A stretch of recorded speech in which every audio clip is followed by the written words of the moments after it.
देश की सच्चाई सच छुपने नहीं देंगे। केंद्र सरकार और दिल्ली सरकार की विफलताओं को लेकर पहली बार सड़क पर उतरे युवा कांग्रेस। जी हां, बहुत दिनों से प्रतीक्षा थी कि केंद्र सरकार और राज्य सरकार की पॉलिसियों से जनता के अंदर जो बेचैनी पाई जा रही है, जैसे जांच का मामला हो, बेड का मामला हो, या जो बातें केंद्र सरकार और राज्य सरकारों के द्वारा कही गई थी।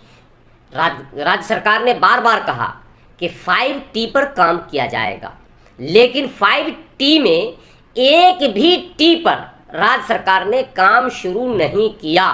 जब आप धरातल पर जाएंगे तो आपको लगेगा कि ट्रेसिंग के मामले में सरकार बिल्कुल फेल्योर है और बाहर से आने वाले तमाम लोगों को सीधे अपने घर जाने दिया जा रहा है।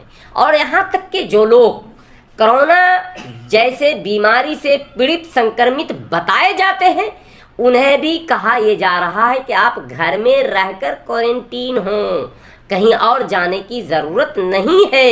यानी केंद्र सरकार का एक नारा आपने सुना होगा, आत्मनिर्भर का, तो दिल्ली की केजरीवाल सरकार ने भी आत्मनिर्भरता की ओर कदम बढ़ा दिए हैं और अप्रत्यक्ष रूप से ये ज़रूर कह दिया है कि दिल्ली की जनता बीमारी से लड़ने में स्वयं आगे आए, अपने घरों को ही अस्पताल बनाए, अपने घरों में ही डॉक्टर बुलाए, क्योंकि अस्पतालों में इनके पास बेड नहीं है, इनके पास वेंटिलेटर नहीं है, इनके पास कोई इंतज़ाम नहीं है और टेस्ट के किट कम हैं और टेस्टिंग के चार्जेस जो 4500 रुपये रखे गए हैं, जिस पर शुरू के दिनों में आपत्ति हुई थी। और यह आपत्ति इसलिए हुई थी कि पड़ोसी देश पाकिस्तान, बांग्लादेश और नेपाल जैसे देशों में भी टेस्टिंग के चार्जेस जो है वो 500 और 300 रुपये रखे गए। भारत जैसे महान देश में जहां 50% से अधिक जनता गरीबी रेखा से नीचे जीती हो, वहां 4500 रुपया टेस्ट, और अगर संक्रमित आप हैं यानी कि पॉजिटिव आप हैं तो आपको 3 टेस्ट से गुजरना पड़ेगा, यानी कि 15,000 रुपया तो केवल और केवल आपके टेस्ट में चला जाएगा। आप ये बताइए कि ऐसी परिस्थिति में अगर विपक्ष खामोश रहे तो विपक्ष पर भी सवाल उठना स्वाभाविक है, लेकिन देर से ही सही युवा कांग्रेस ने मैदान संभाला और आज पूरी दिल्ली में कांग्रेस पार्टी के प्रदेश के जिम्मेदारों के आदेश का पालन करते हुए तमाम जगहों पर यूथ कांग्रेस के लोग और कांग्रेस के कार्यकर्ता सड़कों पर उतरे और केजरीवाल सरकार और मोदी सरकार के नीतियों का और कोरोना से लड़ाई में विफल होने का आरोप लगाते हुए इनके खिलाफ नारे लगाए, इनके खिलाफ तख्तियां लहराई और तमाम तरह के इन पर आरोप लगाए और जनता को एक संदेश देने का काम किया। इसी कड़ी में हमारे संवाददाता ने एक रिपोर्ट भेजी है, वो दिल्ली के किराड़ी विधानसभा से है, जहां यूथ कांग्रेस के लोग, कांग्रेस के ब्लॉक अध्यक्ष और तमाम पदाधिकारी और कार्यकर्ताओं ने बड़ी तादाद में जमा होकर केंद्र सरकार और राज्य सरकार के नीतियों का विरोध किया। कोरोना से लड़ने में उन्हें असफल और विफल बताया और जनता के साथ धोखा बताया। देखिए हमारे संवाददाता की रिपोर्ट, क्या बताते हैं इस धरना के विषय में। कर लो। क्या दोस्तों, मैं हूं आसिफ हिंदुस्तानी और आप देख रहे हैं देश की सच्चाई। से मैं मौजूद हूं दिल्ली के किराड़ी में, वार्ड 40 में, और यहाँ जो आप देख सकते हैं सैकड़ों कांग्रेस के सिपाही जो है रोडों पर उतर चुके हैं और प्रदर्शन कर रहे हैं। और आइए, और क्या इसके क्यों कर रहे हैं और किस लिए कर रहे हैं, आखिर क्या बात है जो कर रहे हैं, आइए तो हम आपको मिलवाते हैं और देखते हैं आगे रिपोर्ट दिखाते। कांग्रेस आज हमने हमारे नेता भाई देवेंद्र यादव जी, अनिल चौधरी प्रदेश अध्यक्ष, हमारे जिला अध्यक्ष भाई सुरेंद्र कुमार, हमारे प्रदेश अध्यक्ष विकास कारा जी के आह्वान पर हम लोगों ने आज ये प्रदर्शन मजबूरी में करना पड़ा। प्रदर्शन जो है सैकड़ों जो है कांग्रेस के सिपाही आ चुके हैं, प्रदर्शन जो कर रहे हैं मतलब क्यों कर रहे हैं? हम इसलिए कर रहे हैं कि दिल्ली के अंदर जो एक झूठ का जो मायाजाल जो रचा गया और 3 महीने के अंदर उसकी पोल खुल गई। आप ये देखिए, गरीब परिवार पर जब कोरोना की दवाई नहीं है और एक प्राइवेट हॉस्पिटल 5 लाख 10 लाख रुपए की मांग कर रहा है, तो वो किस बेस पे कर रहा है? ये खुली लूट है, ये जनता के साथ खुली लूट है। हम कह रहे हैं कि जब दवाई नहीं है तो वो किस चीज़ के 10 लाख 5 लाख रुपए ले रहे हैं। इन चीज़ों को बंद किया जाए, दिल्ली के अंदर टेस्टिंग को बढ़ाया जाए और जो गरीब मजदूर जो लाखों की संख्या में जो दिल्ली से जो प्लान कर चुका और करने के लिए तैयार है, उनके लिए एक व्यवस्था बनाई जाए। और हम कह रहे हैं केजरीवाल जी को कि आपने तो नए हॉस्पिटल बनाए नहीं, मगर कांग्रेस ने बहुत सारे खेल के स्टेडियम बनाए हैं, बहुत सारे कम्युनिटी हॉल बनाए हैं, बहुत सारे वैसे शादी ब्याह के लिए हॉल बनाए हुए हैं।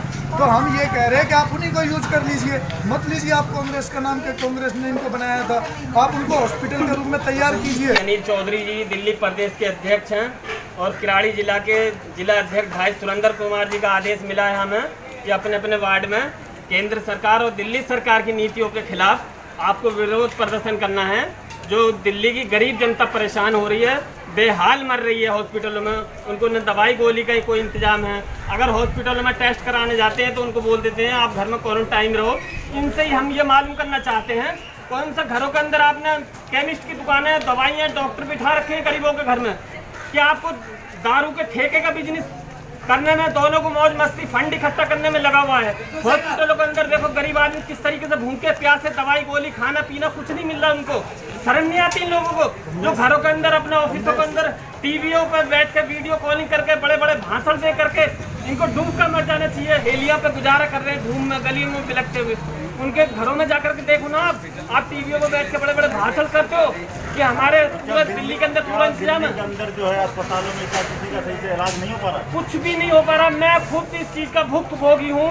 10 अप्रैल में मैंने अपने पिताजी को लोकनायक अस्पताल में भर्ती कराया था।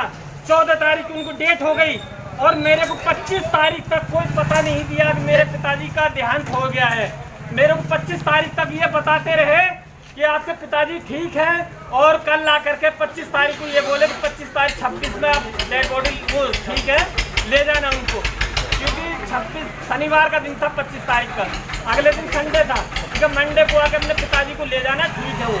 और 1 घंटे बाद 25 तारीख को खबर आती है कि उनकी डेट हो चुकी है।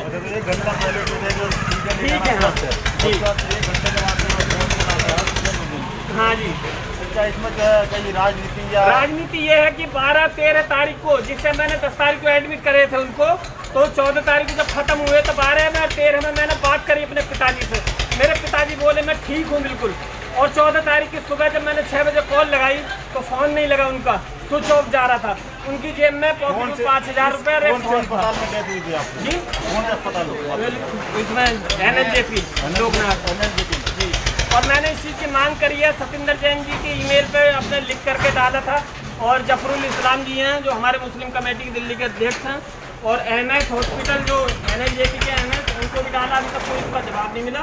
तो मैं इस चीज़ की भी मांग करता हूँ, जो हाल मेरे पिताजी के साथ हो चुका है ऐसा किसी और माता पिता के साथ ना हो, उनका ध्यान रखा जाए। जो हॉस्पिटल में पूरी दिल्ली के अंदर है या पूरे देश के अंदर हॉस्पिटल भर्ती है, अगर ये सुनवाई नहीं हुई तो हम इसी तरह चलते रहेंगे।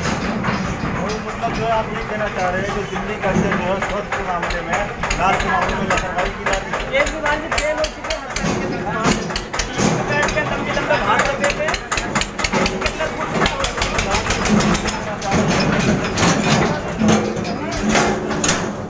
बहुत बड़ी लापरवाही है, ना कोई ऑक्सीजन मिलती उनको, ना कोई दवाई होती है, कुछ नहीं।